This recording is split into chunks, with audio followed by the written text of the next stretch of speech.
Everybody, welcome to another edition of Box Seats. This is the show we talk about sports with comedians. And since you all know how we do, let's get ready to bring in the comics because boy, we got a lot of stuff to say. My man up first, Howie Bell. How you doing, sir? I'm all good, my brother. How you doing, man? I'm doing good. Thanks. I know it's hot out where you are. Thanks for joining the show. I greatly It's appreciate very it. hot. Let me tell you, Frank, it's not only is it hot, but you can hear the airplanes coming over. I'm in Inglewood, baby. Oh, yeah, absolutely. My man Mo, who's nowhere near Inglewood. Mo, how you doing, Mo? Where you at? I'm in Rockland, Massachusetts. I am I am in a neighborhood where I don't have to lock my car door. I can walk into the store with my car running, and and I can't go no faster than 35 miles an hour because it ain't number old white folks in my neighborhood. Yeah, that's where he at. Let's see. Let me see where D Jones is at. D Jones checking in. D, what's up? How you doing? Girl, put a shirt on. Hello. Hey, what's up, guys? D, where you at? I'm in Where you at? Detroit Woods. Yeah, Okay. good. Hey, D, control your women, brother. Hey, both of y'all, go put some clothes on. We on live. He said both of y'all. Y'all like that? I like that move, D. Both of y'all. Oh man, we got a show in store for y'all today, man. If you all sit at home, I hope you all get ready for this, man, because we got a lot to cover, man. Let me get ready to get the guys situated. Up first, I'm gonna bring in Howie Bell with the topic of the day, man. Howie, I know you saw some of this stuff, but let me just throw it out there to you, just in case you didn't. Shedeur Sanders got injured on Wednesday, which was today. He got an oblique injury. And right now, word is that he's not going to start his next preseason game. So, how are you taking this, man? How's your thoughts on Shedeur not obviously not going for next for next You know season? what, man? It's been a few players getting injured in this training camp preseason thing. It's been a few players getting injured all around the league, actually. Right. Because it's a different speed, bruh. This is not college.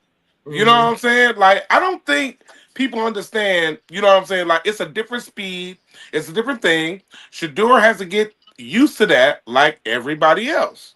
Right. You know what I'm saying? Like, I mean, like, it's different, bro. They dealing with. I remember an NFL guy, NFL guy told me years ago when they dealing with the preseason, they just, they going through the motions.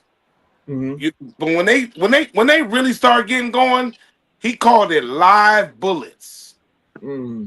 If anybody in NFL is hearing me right now, they know what I'm talking about. They call Right. it live bullets. When they Right. start running live bullets, it's real out there, and it's getting out there right now with these preseason games. And Right. so they running live bullets, and even in the practice. So you got to be prepared. I'm glad he got hurt now. You know what I'm saying? So we can get a little recovery. But hey, man, it is what happens. Shedeur, you're not invincible like anybody else. You know what I'm saying? Hey, man, it is what it is. Injuries come with the game, baby. Mo, talk to me. What's your take on this, bro? Listen, check this out, right? I don't know what Howie talked about. The boy got hurt during warm-ups. Mm-hmm. Practice. It was warm up. There wasn't nobody. He just oh, things that we do at 50 years old. You can't move that leg or that arm too far, or you might pull something. He got hurt during warm ups. But Mo, But hold it's on. so I don't mean to cut you off. But a lot of players, to my point, are getting hurt right now during these practices and these warm ups and these preseasons. People are getting hurt right now. But anyway, go ahead. I'm sorry. Yeah. I just hurt my oblique.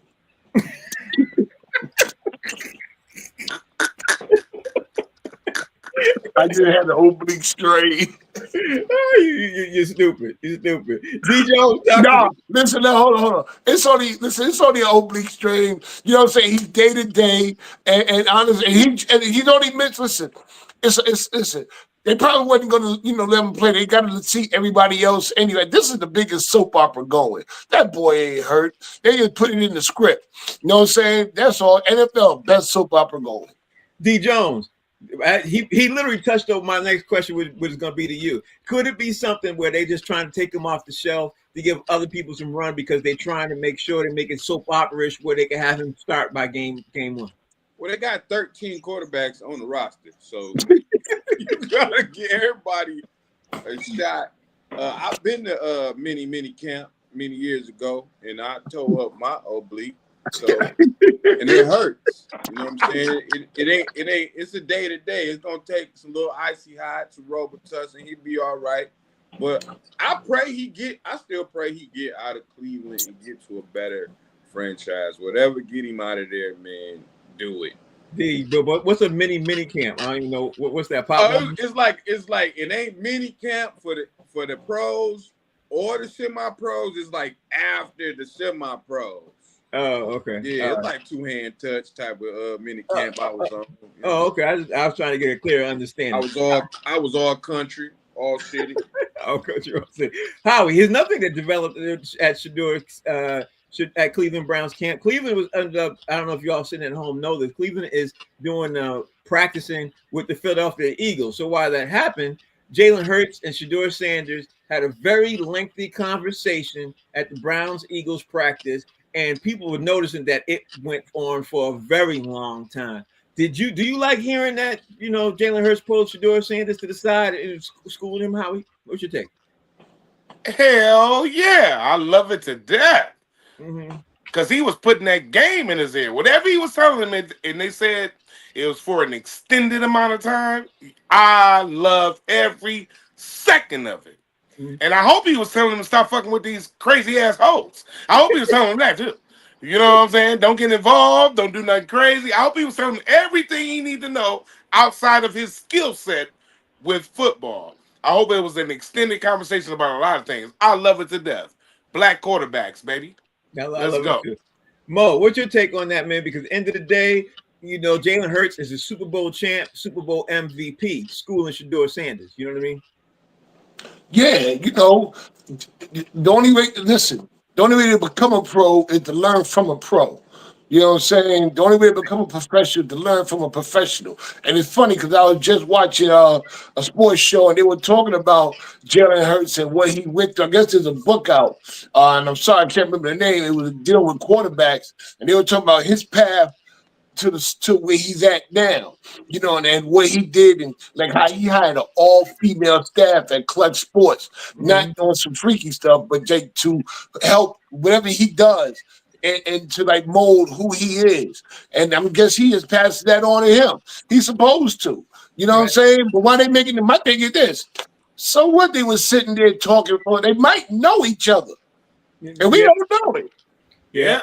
But D Jones, it turned into a story, D Jones, I think, because the people, this is just my, as Rodney Perry would call it, my pelican brief. I think people who in the know don't like Jalen Hurts talking to him and schooling him like that. You know what I mean? I think that's what they really don't like, but that's why I think it became a story. But that's just my opinion. What's your opinion, D Jones?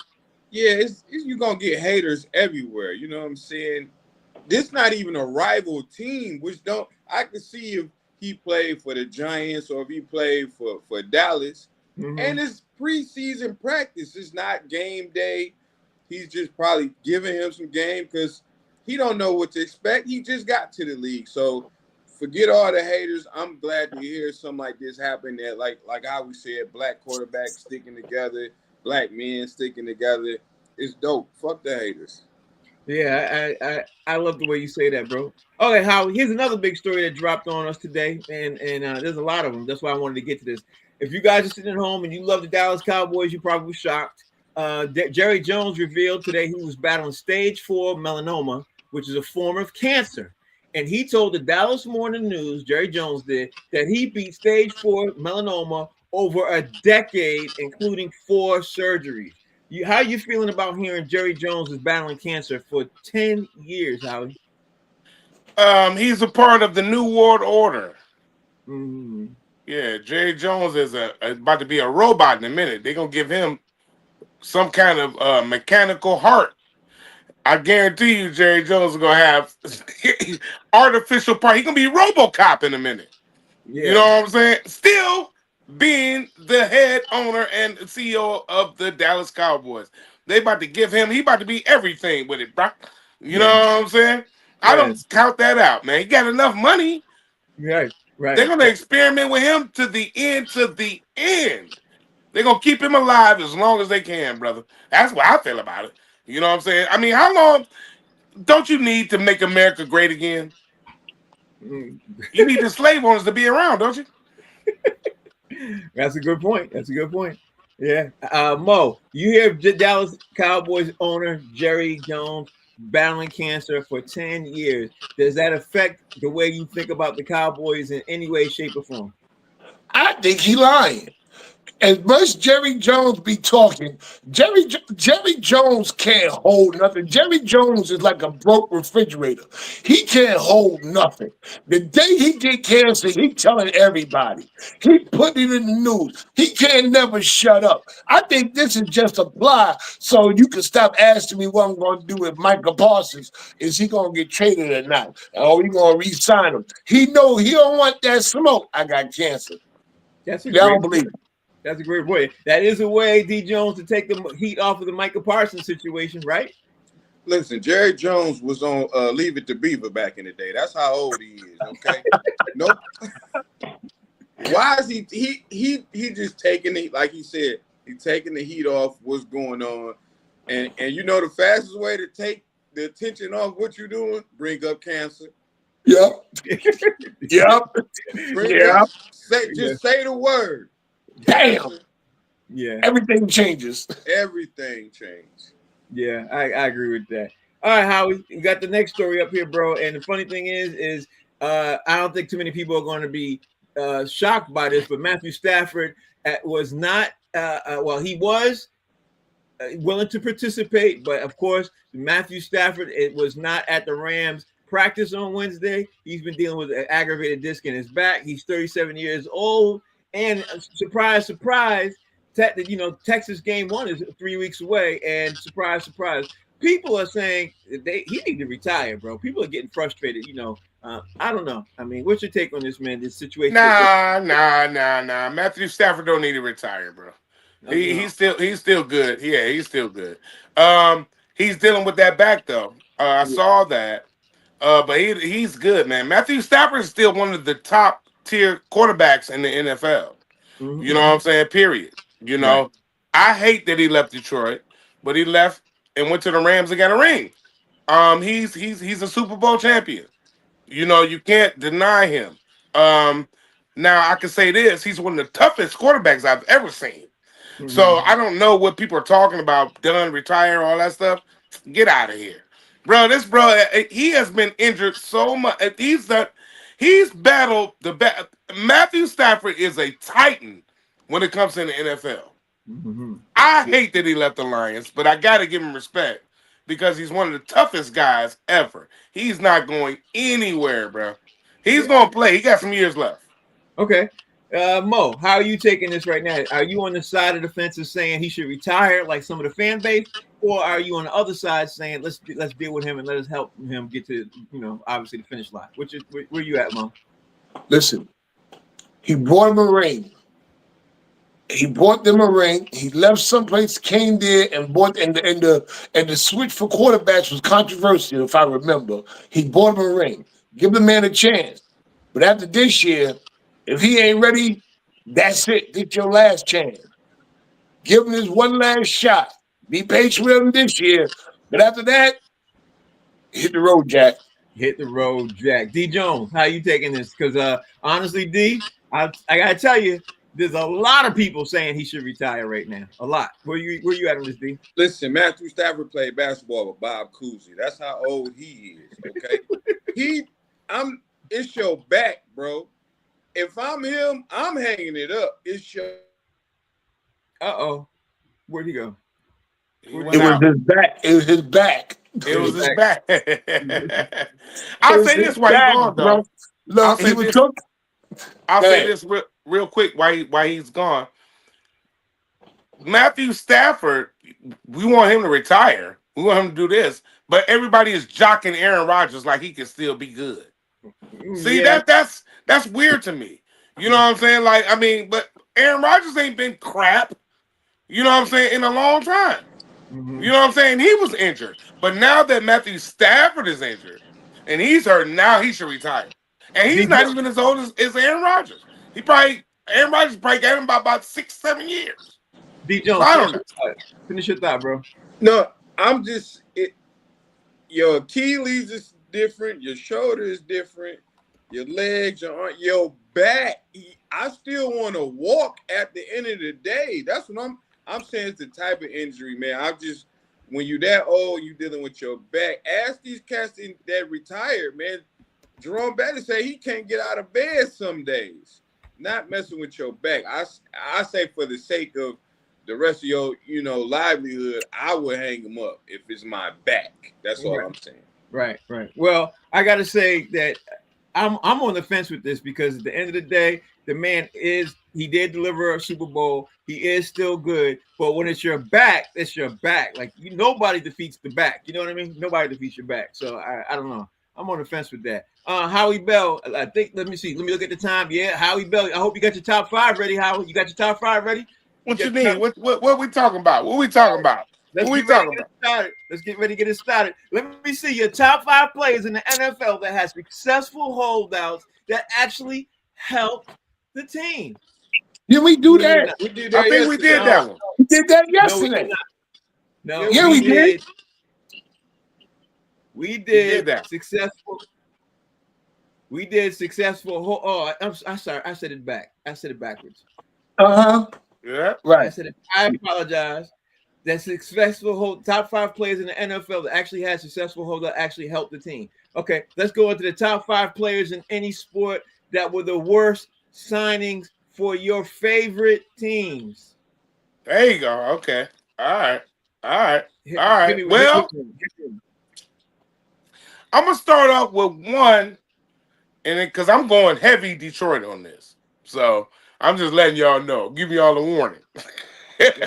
So, because we had some of the worst signings in history in sports, but I'm gonna go with this one first because I like them, and that's the Raiders, and we can't get enough of it. But the Jamarcus Russell signing had to be one of the worst signings in the history of sports, bro. I mean, it was a 6-year, $61 million robbery. Do you hear me? This had to be the worst, dog. I mean, he stole money. He should go to jail. All right. My next one up from number 5. I gotta go with Mikael Lejeune. I don't know if y'all know him, but he used to be a running back for the Lions. Dog, 4 years, 26 touchdowns.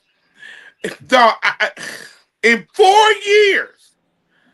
Dog, he was one of the worst running backs, dog. He got drafted by the Lions in 2011. He was supposed to be the truth. You know what I'm saying, dog? And I'm gonna tell y'all something. That's why I put him on this list. It's personal. I went over his house and I played Madden and smoked weed with him.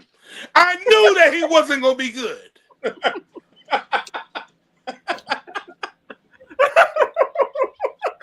Anytime I can come over your house and smoke with you and you play for the Lions, I knew it. I was excited and sad at the same time. I was like, oh my God. I could go over and smoke with a player from the Lions. But at the same time, I was like, why the fuck is he smoking? And dude was smoking Black and Milds. He wasn't just smoking weed. He was doing everything. Black and Mild, playing Madden, drinking. And Mikael Lejeune. Go back and look him up, dog. He was a top. He had the dreadlocks and all that, dog. He was a top prospect for the Lions, bro. He was a bust because he did not care. So that's one of my other guys. Jesus Christ. I'm sad about this subject. Joey Harrington. Joey Harrington was a quarterback for the Lions of Detroit 2011. Jesus Christ. 2002 draft pick. He was a number 3 overall draft pick, actually, in 2002. Joey Harrington. If you don't remember him, he was the Lions quarterback. I want to go on the edge and say he had to be the worst quarterback the Detroit Lions ever had in the history of the Lions. Y'all had Dan Orlovsky, bro. Yeah, but he wasn't worse than Joey Harrington. I don't know. Dan ran out the back of the end zone. Yeah, but that was one play. I'm talking about a whole, you know what I'm saying? Dog, Joey Harrington had to be the worst. And he was a number 3 overall pick, so you got to remember that. All right, and my last one I'm going to go with, well, no, I got 2 more. Ben Gordon from the Detroit Pistons, 2009. Oh, my God. And you a Pistons fan, D-Jones. Ben Gordon had to be the worst. Dog, they gave him a 5-year deal for $55 million, bro. He was supposed to be the next coming of Isaiah Thomas. He's supposed to be this sweet point guard for the Pistons, dog. He was the worst ever, dog. He had to be one of the worst Pistons that came in high like that and did it. But no, he wasn't the worst.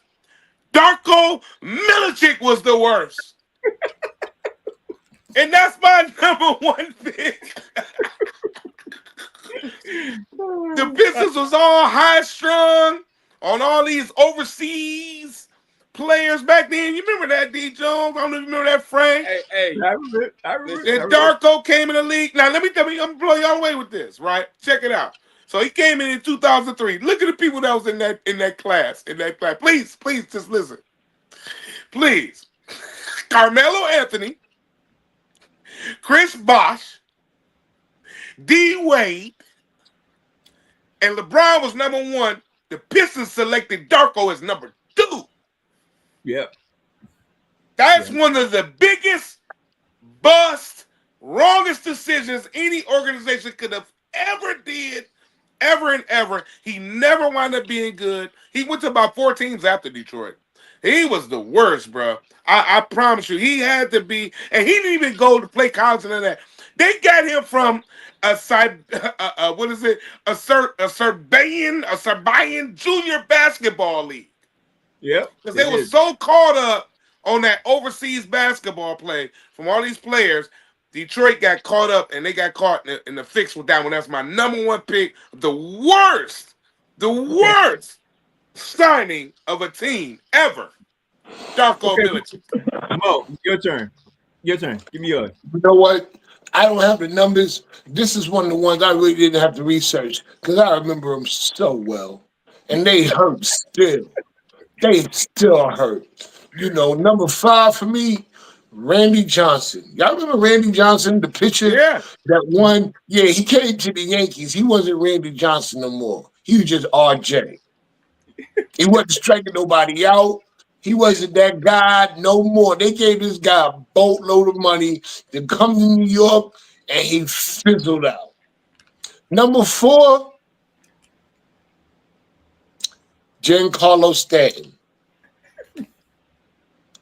Not that he's not a good ball player, but part of being a ball player is showing up for the game, man. When you gonna stop being hurt? He got more money. He got enough money where he can fix a small town in Africa by himself. And he don't play no games. None whatsoever. Antonio McDyess. Oh, man. Remember him? Oh, wow. The Knicks, we had just got through with the Patrick Ewing era. John Stark, we were still riding high. It was time to rebuild. And we got Antonio McDyess, who got hurt not once, but twice in the preseason. Yeah. Blew his knees out. Crazy. Alex Rodriguez, Mark Textera, and Jason Giambi. That whole trio only delivered 1 World Series ring. They were all all-stars, Hall of Famers, and they came to New York and only gave us 1 ring. They couldn't even give us 2. Worse, A-Rod wasn't even supposed to come to New York. A-Rod was supposed to go to Boston, and we were supposed to get Kurt Schilling. Overnight, it switched. A-Rod came to New York. because they were supposed to take A-Rod, replace him. What's the guy that went to the Dodgers? Frank, it was your shortstop. Nomar Garcia Parra. I was about to say, you talking That's about who no? A-Rod was supposed to be replacing. Yeah, yeah. That was the plan. All right, I like That your was the list. plan. Yeah, I He like your got list. one ring. How much money did we pay A-Rod? A Um, lot. And Mark Textera and Jason Giambi. They all got paid. Robbed the Yankees blind. And okay. the last one, Carmelo Anthony. They gave away everybody so he can stand on 34th Street by his damn self. Woo, I'm He sorry. was by himself. Who is he going to play with? Me? That's all they can afford. Dumbasses. I'm sorry that this question has brought up so much pain. Z, let me see your pain. Yeah, they took 25 minutes. They was hurt. Yeah, they hurt. I'm hurt too. I ain't gonna lie though. My number 5, man, in 2013, my Pistons gave Josh Smith $54 million for 4 years. He wound up playing like 1.5, and they had to pay him over another 7 years. They was paying him to 2020, and he didn't do nothing. 2019, my New England Patriots signed Antonio Brown. I think he played 1 game. He played 2. He played, but the first game he went ham. Yeah, he did. Then after that, he started talking shit about Robert Kraft and Tom Brady and everything. Yep, man. 2011, my Patriots got Albert Hainsworth and I believe Chad Ochocinco at the same time. Neither one of them did anything. I think Chad caught 3 passes from us. Number 2, and Howie brought this up with Ben Gordon, but it wasn't just Ben Gordon, Howie. It was Ben Gordon and Charlie Villanueva. Yeah. We gave them both contracts, and they were trash. Garbage together. And the number 1, 2003, it was this cat. He was in college, and he's probably one of the best college players I ever seen, and he had won a national championship. And his name was Carmelo Anthony. But did the Pistons draft him? No. They got the human victory cigar because he only played when we was up 20, and that was Darko Milicic, the worst signing draft ever in sports history. Okay, all right. So now it's time to move on to the next top 5, and I find these very funny. So let me see where we at. Let's do something a little bit light. Let's do the top 5 favorite mascot moment, because you know some of the mascots they were doing some crazy stuff. Before we jump into and switch things up, Howie Bell, could be a top 5 favorite mascots or mascot moments in any sport.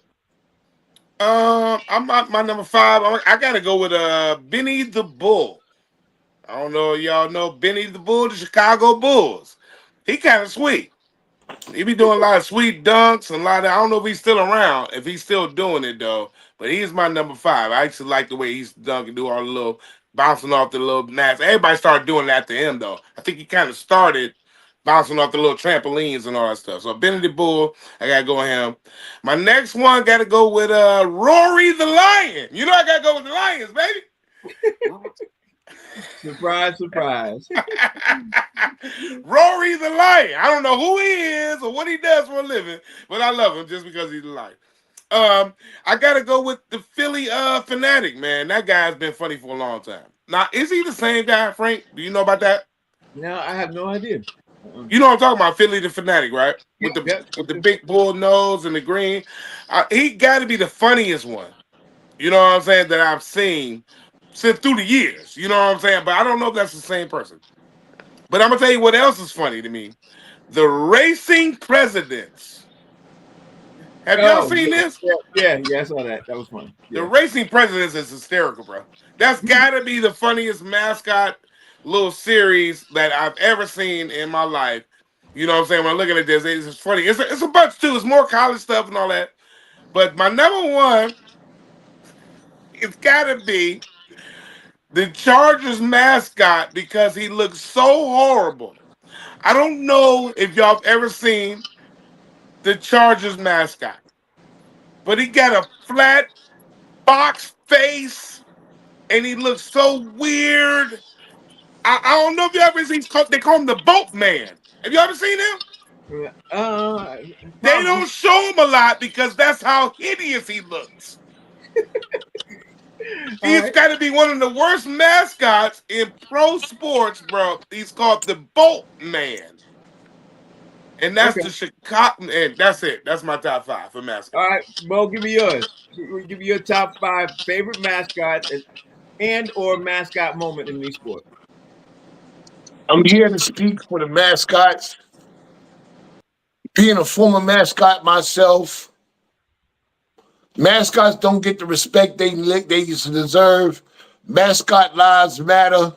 I think we take mascots for granted.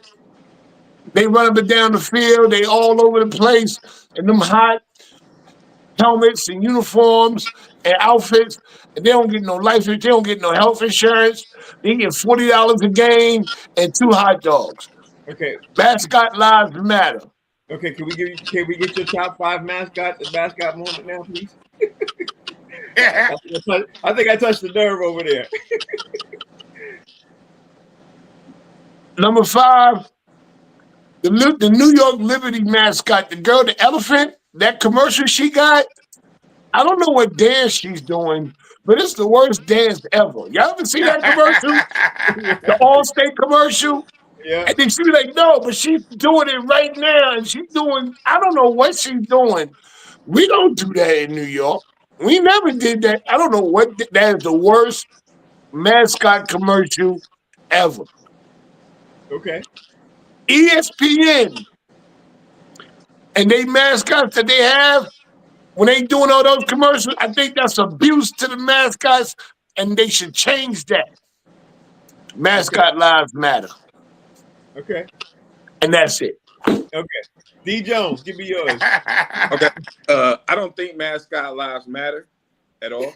So I did my list a little different. These are human mascots that were probably rooting for a team and just messed it up. So number 5, it was a game where Toronto was playing the Cleveland Cavaliers and Chris Bosh's girlfriend started talking trash to LeBron. She was the mascot that game. LeBron tore them apart. Number 4, Kevin Hart was a mascot. He's a mascot for all the Philadelphia teams. And every time he go to a game, a Sixers game, he started talking trash. In this particular game, he was talking trash to D Wade, and D Wade whooped the Sixers' ass. I only got 4. So the next one is my guy. He's a human mascot for LeBron. Shannon Sharp always putting on a goat mask in the LeBron jersey, talking about Lakers in 5. Lakers in 5. He's a big, ugly mascot. And the number 1 mascot is the Knicks mascot. And I'll never forget, Spike Lee was talking trash to Reggie Miller. And Reggie Miller lit the Knicks up and then did this and grabbed his balls. And that's my number 1 favorite mascot moment. I love it. I love it. I love it. Love it. Love it. Oh, All right, you Howie. only love because it was the Knicks. Be quiet. No, We ain't going to the reason why. We ain't going to the reason why. I love what I love. You love what you love. Don't matter. Howie, let's change things up because I want to make sure we get this one in here. The 5 top personal bombing moments as a comic. Since we got all comics on today, you got to give me your top 5 bombing moments as a comic and let everybody know out there which one were yours and talk about them. Well, it was so many. Yeah. I didn't know what to pick. What the pick is my top 5, to be honest with you. You know what I'm saying? Hey, I did a show last night that wasn't that goddamn good. If you want to be real with let's go current. You know what I'm saying? It wasn't all my fault though. These motherfuckers were loud. It was a white party. It was all that shit. So you know I did D Jones. I built with the elements last night, nigga. Man. Hey, And then I went up last, so you know I'm usually headlining when I perform. So them niggas is just so loud and so ready to party. I said on the mic, I said, "Y'all ready to dance?" They was like, "Yeah." That was my biggest blow up. My biggest blow up was, "Y'all ready?" Yeah. I'm gonna tell y'all a real bomb. I got so many, but I got these next 4. I'm gonna tell you this. All right, so I went to a ski trip. I'm gonna make this fast. I went to a ski trip in Syracuse, New York. I got sick. That's back when black comedians used to do a lot of ski trips on the East Coast. We do comedy and stuff, right? So I went and they sent me to a ski trip that was primarily it was like a white ski trip. So I was there with like some University of Syracuse type guys. You know what I'm saying? So they was all white guys, and I promise you, man, they was like, bro, they did not like me at all. Soon as I got up there, they was like, "What are you doing?" I mean, it was just heckling. They didn't boo me, but they just heckled the shit out of me. And so, one guy was drunk because they was taking shots when I walked in. So one guy was drunk and he came on stage. He tried to actually hit me. He actually tried to swing on me, and he missed because I backed up, and he fell. And when he fell, the whole crowd went crazy. That was the biggest blow up I had in that show. Of him falling. And listen, and after that, I was like, okay, y'all, let's drink. I'm down with y'all. They was like, yeah. So I bombed, but I didn't bomb. So now here's when it gets real tricky here, man. Yeah, it was bad, bro. All right, shit. I don't know which one to do first. Here's the last 2. All right. Okay. We only got 20 minutes, Howie. So come on. I know. We're gonna go quick. Okay, come on. I did a show in New York called the Boston Comedy Club. And Talent was hosting and all kind of guys on the show. And I was supposed to go up first. And they were like, hey, Talent was like, such and such just walked in. Bill Bellamy just walked in. He's going to go up. All right, we're going to Will Sylvance just walked in. He's going to go up and, whatever. So I got bumped all the way to the end of the show. And so when I got to the end of the show, Dave Chappelle walked in. They were like, hey, Dave Chappelle walked in, man. He got to go up. Dave Chappelle went up, ripped it. This is even before the Chappelle show. Mm-hmm. He ripped it, killed it, and then Talent was like, all right. And so when he was like, all right, we got one more. We got one more. Man, everybody walked out.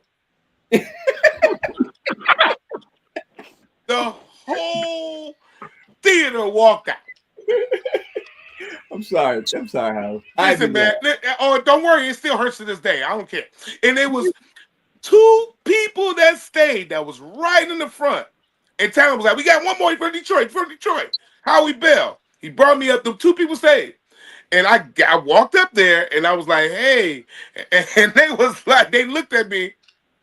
And I said, well, let's all go downstairs where they at. They laughed and we all walked out together, bro.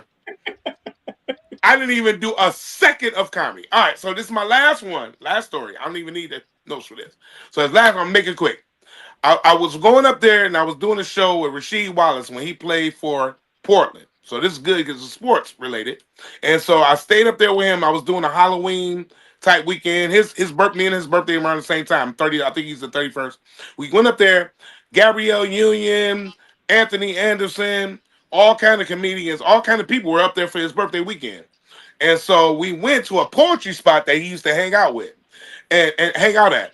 And so he was like, hey, man, go up and do some comedy. I was like, yeah, hell yeah.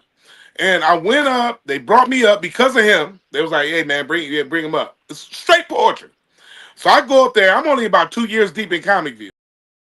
And I go up there and I'm like, yeah, man, you know what I'm saying? And so I fuck around, somebody saying something to me, and I was like, yeah, whatever, bitch. Man, the crowd was like, ah. And there was a guy playing bongos. So you know it's a poetry night.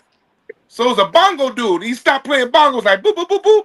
He was like, hey man, we don't do that here. I was like, hey man, what the fuck you talking about? Fuck out of here. So I'm cussing. They was like, oh my God. They literally cut me off, cut the mic off, everything. I'm talking about they booed me. I walked off stage and I promise you, I walked right to Anthony Anderson. He was at the bar. He said, what you, he said, here, drink this. I was like, I said, what is it? He said, it's a French connection. Just drink it. And I drunk it. He said, man, what the fuck happened? We just walked in the club, nigga. We just walked in here and you getting booed. Man, that'd be the worst boom. And to finish this story, we all went out to breakfast the next day, and I couldn't even, I promise you I couldn't even eat because they always laughed at me. I was the joke of the whole weekend, bro, because I bombed that hard at this Portugal. I had Gabrielle Union laughing at me, bro. And I tell you, and that was my girl at the time. We had a relationship, like we was cool. And so this is that the real bomb, this real bombing shit I'm telling you about that really stuck with me for so many years. This shit happened a long time ago, and I'm still painful. You know what I'm saying? About some of these bombs. I appreciate that. How we gotta move on though. Mo, I know. Yeah. Mo, give me your top 5. All right. So this is when I was early in comedy. I think maybe like 2 years, 3 years in the comedy, maybe not even 3 years, right? And I have been doing a lot of different things up here in Boston. You know what I'm saying? So I thought I was big, and this dude had me come down to Connecticut to do a show, and he put another guy in front of me, and the dude got mad. And the dude's name is Kareem Green. Kareem went so hard, No, he Kareem. went ham. I mean, like, I had never seen nothing like this in my life. When I got on stage and we're like, what's up? They're like,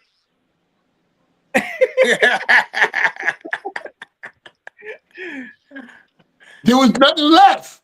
Like, Kareem was pissed that he didn't close. And I understand why, because I wasn't nobody yet. And You know swear what to I'm God, Mo, saying? I was just about to say that. I didn't mean to cut you off, but I was like, I don't want to cut him off. But I was like, why would they let you go after Kareem Green? That was Because crazy. the guy who put the show together didn't know no better. Me and him was cool through another part of life, and you know we were another organization, and he was like, "You go and close it out," and then my dumb ass was like, "Okay, cool." All right, keep going, Mo. Looking at the time. Keep One going. night I had me, Audie Rob, were in Connecticut at another show. I hired Audie Audie Rob. Rob to come Yeah. down. So I'm young in comedy. Audie said, Mo, normally, you know what I'm saying, the person you bring in closes the show. No, man, this my crowd. I was talking cash shit to Audie Rob. Audie said, all right, no problem. He said, by the time you get on stage, I'm not leaving nothing. He said, you're going to learn your lesson tonight. It was more like, all right, you're going to learn today. Audie Rob went up there, blew the stage up. When I got up there, what's up? Same thing. Same thing. Same thing. My other time, so I'm out in LA. This is recently. Hope Flood had a Hope Flood Comics Convention, and you had to choose your show. I chose the show with Grady headlining, and we all talking trash about, don't pick the first one. I was talking the biggest trash because you had to pull numbers. What number I pulled? Number 1. Out of 45 comics at the convention, I'm number 1. And this is when I was bigger, and Grady did 20 minutes on men with big hips. I went up on stage. What's up? I could go on. I want to leave my man D Jones ain't here. Yeah, D Jones here. D Jones here. You know what I'm right, saying? They go give me D Jones. Yeah, D, give me yours. I'll make them real quick. When I first started doing comedy, my first road trip, shout out to Tony Roney. He took me to Wisconsin, and it was 4 hours to get to this comedy spot. And when you're a new comic in your head, you're going through your jokes, and we get there. I open the door to get out. He was like, and it's a clean show. I said, you motherfucker. I bombed. He was like, I'll never take you on another road trip again. Second one, I had to do an 80-year-old evangelist birthday party. I don't know what to say to no 80-year-old. I bombed in front of this old lady. And then I'm gonna just go to one more. It's not I didn't bomb, but Howie was there. It was very embarrassing. We were in Columbus, Ohio, and I go on stage, and on the walls are murals of famous people: Michael Jackson, Prince, Whitney Houston, Pops Williams, all these famous people. But behind you on stage was a guy I didn't know. Now the name of the club was called CJ Soul Food, so I assumed it's CJ. So I'm like, CJ, who the fuck made you put yourself on the wall next to all these famous people? Who the fuck you think you? Damn. Damn, that was a good story. He cut it off. He did it himself. Well, what happened? How you was there? Yeah, I was there, and I remember him doing that show, and that I promise you, it was the man. Listen, me and D Jones. Here you go. Finish it. What happened? Go ahead. Okay. Go ahead. Let me finish. So I'm cussing CJ out, and mind you, I said all these famous people on this wall, they was all dead, and so was CJ. And I'm roasting a dead man, and it was the owner's best friend of the squad. Damn, I remember that. Wow, Shout out to Mark Gregory, because as I'm roasting him, he went to Howie like, Howie, don't roast the picture on the back, but he didn't tell me this. Right. Yeah. So true. True story. True all story. Right, so this is what we're gonna do now. We got White Chocolate in here. He's gonna take over the reins for the next 2 days. Obviously, I want to see how he does. So we're gonna White Chocolate. You pick top 5 that you got right there. You know, you see it to the right of you. Yep. You take over. All right. Listen, before we do that, I was listening to you guys earlier. I didn't hear anybody mention the San Diego Chicken for a mascot. He's one of the best. Yep. San Diego Chicken. Yeah. So I just want to get that in there.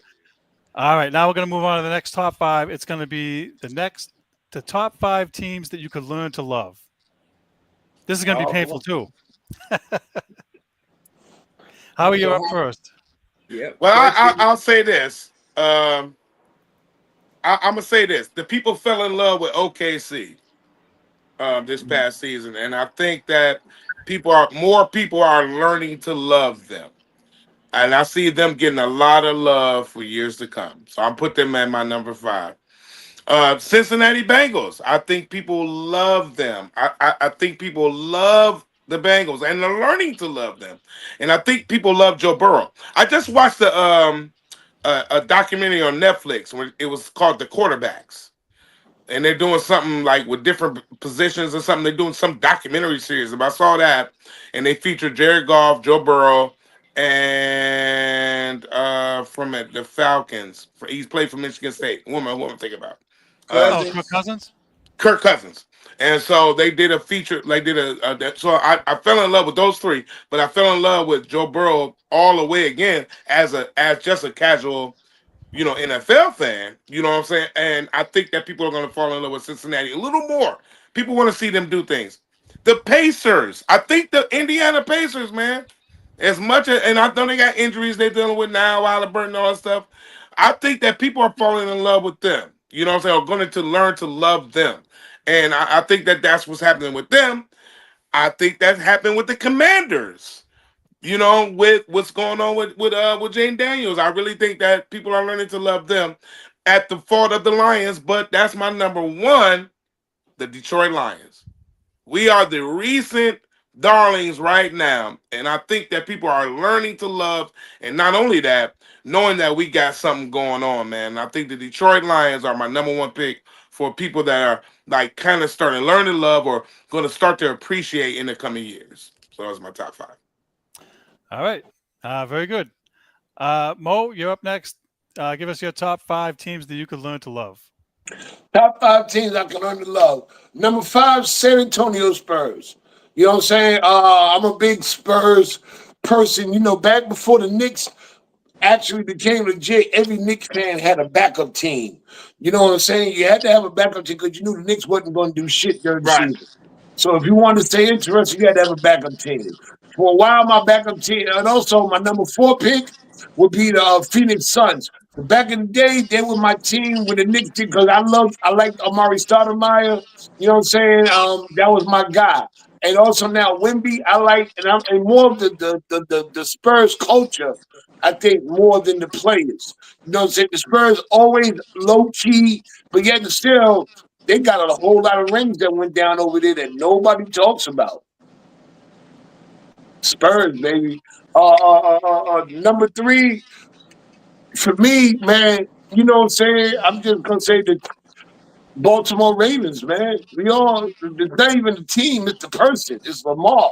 You know, it's the culture that Lamar brings. You know what I mean? Listen, everybody wish they had a Lamar Jackson on their team. You can't tell me one NFL team that wouldn't take him right now. I don't even care if it was Philadelphia. They're like, okay, we ain't switching out Jalen for Lamar. Okay, we'll switch out him for Lamar. Everybody would take Lamar. So I'd be a Baltimore Ravens fan with no problems if I had to be. You know what I'm saying? Especially with my Giants, they ain't really doing a whole lot. Mo, I'm gonna tell you this though. People been loving on the Ravens though for a minute though. Yeah, They like the Ravens. yeah, yeah. You know what, man? And I hate it because they're originally from Brooklyn, the Dodgers. I just hate the fact that LA act like they really own them. Y'all don't own the Dodgers. Y'all renting. Y'all leasing them with an option to buy. You know what I'm saying? They're originally from Brooklyn. Y'all they don't have no original teams out there in LA. The Lakers are from Minneapolis. The Dodgers are from Brooklyn. You know what I'm saying? The only thing, the Clippers are from San Diego. Come on, man. My For bad. real. I thought you was talking about the Baltimore Ravens. I'm sorry. I am talking about the Baltimore Ravens. I meant to say the Dodgers. No, I'm talking, the Right, Dodgers. They're from Brooklyn. I would right. love the Dodgers and everything they're doing. I just hate the way the LA fans act like they own them. LA ain't got no team that's originally theirs. You know what I'm saying? Except the Kings. The LA Kings, the hockey Nah, team. Other than that, the Raiders. the Raiders are from Oakland. No, I'm sorry, not the Raiders. Oakland Raiders. Then there was the San Diego Chargers. Then there was the Los Angeles Rams. The Los The Angeles Rams Rams have are always. from the Rams are from St. They're Louis. not from St. Louis, bro. They came from LA first. yeah, but Yeah. they moved and came back. That don't Yeah, they count no moved and more. came back. So You that know so what they I'm do saying? have Come on, you know what so I'm to your saying? point, they do have an But let original me finish, franchise. Howie. Mo, No, do you what I'm have one saying, more? Mo, do you what I'm have Okay, one saying is you more? they right. have an But original anyway, franchise. We cutting each those are other my off. teams I would learn to. I can learn to love. No, I'm with you. The only thing I'm saying to your point that they do have the LA Rams. That was the original LA team. Well, that's about the only thing they got that's theirs Yeah. is the Rams and the hockey team, the Kings. Outside of that, everything else in LA was brought in leased with an option to buy. Is that it, Mo? That's it. That's it. All right. D Jones, give us your top 5 teams you could learn to love. All right, I'm gonna go with the Timberwolves because I'm an Anthony Edwards fan. He's the closest thing to Jordan to me since Kobe. So I really like the Timberwolves. The Ravens. I'm a Lamar Jackson fan. I want to see Lamar. I think they're gonna win the Super Bowl this year. And because of I'm from Detroit and hate the Lions so much because of what they did to Barry Sanders and never helped Barry Sanders.